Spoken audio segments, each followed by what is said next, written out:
So ayan, great day everyone. So ayan ang day 1 natin ngayon. Ngayong araw na to. Ano masasabi mo? Wow, grabe! Free coffee! Oh, char! Ano masasabi mo sa adventure? Anong ginawa natin ngayong araw?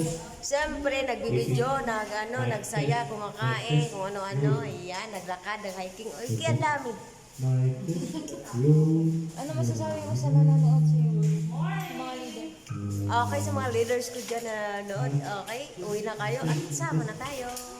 Wow, okay. Hello Coach, good morning. Yan, Coach Marilu, kamusta ka naman? Anong masasabi mo sa adventure natin ngayon?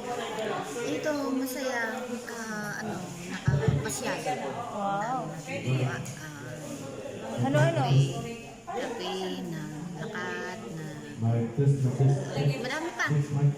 Basta masaya. Masaya naman, worth it naman na pumunta ka dito after ilang buwan. Part-time lang ginagawa ni Coach Marilu. Ano masasabi mo sa mga leaders natin na partners natin na hindi pa nakakasama ngayon? Sa susunod, sasama na kayo. Yun lang? Thank you. Hello, great day. Anong masasabi niyo po? Ano masasabi niyo sa adventure natin for today? Masaya. Tapos, Namasyal ka na, kumita ka pa kasi may resibo ako. wow! Yun ang maganda sa ano natin, sa company natin. Habang namamasyal ka, kumikita. Yun. Pag napanood mo yung video na ito, maiinganyo ka. Kaya kung hindi ka pa naka-join, mag-join ka na para next na travel namin kasama ka na. Yun. Sorry.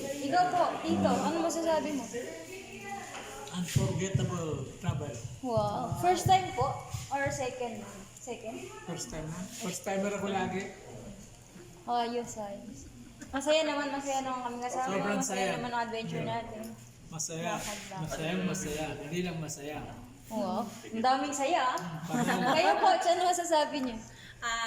Excitement dahil buo kami ngayon at nagkasama-sama kami sa ganitong sitwasyon.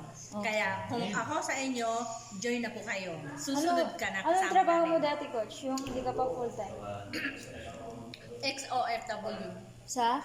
sa Hong Kong. Bakit mo ginawa yung negosyo? Dati po akong empleyado sa Casino Pilipino pero pinagpalit ko itong dito kasi nung nasa Casino Pilipino ako, maganda ang kitaan pero hindi ako nangarap na magkaroon ng sasakyan kasi hindi kaya. Pero dito, yung maliit yung pangarap lumaki. Yo. Ikaw, Tita? OFW Hong Kong, ginawa kong negosyo nito dahil nakita kong opportunity ko sa company na ito. Nagbago ang pananaw ko, nagbago ang ano ko sa sarili ko na tuloy-tuloy ko ito. Kaya kung ako sa inyo, OFW ka, gusto mo makasama ang pamilya, for good ka na, halika na, susunod ka na. Wow. Thank you so much. Ikaw, partner, may nasasabi ka ba? Ano nasabi? Ay, thank you so much. Hello, Dad. Good morning. So, ayan, ano masasabi niyo, mentor, sa mga leaders natin na nanonood? Grabe ang masasabi ko sa inyo. Kayo yung susunod na magiging successful dito. And basically, gagawin natin Pilipinas man or OFW, nakakuha tayo ng magandang formula ng success system, marketing plan, o naman. This time, put God first. Siyempre, pag put God first ang ginawa natin, definitely puso ang gagamitin natin sa pagtulong. Pangalawa na lang ang pera. So kasi first si God, pangalawa lang yung yumaman.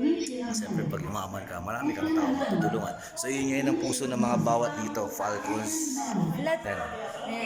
Falcons na kung saan magtutour tayo, magiging masaya tayo, and definitely ang gusto lang natin is mapasaya si God, masapasaya yung ibang tao, and gagamitin lang natin yung pera para makatulong sa tao. And Adrian Vito nagsasabi, God bless everyone. Goodbye!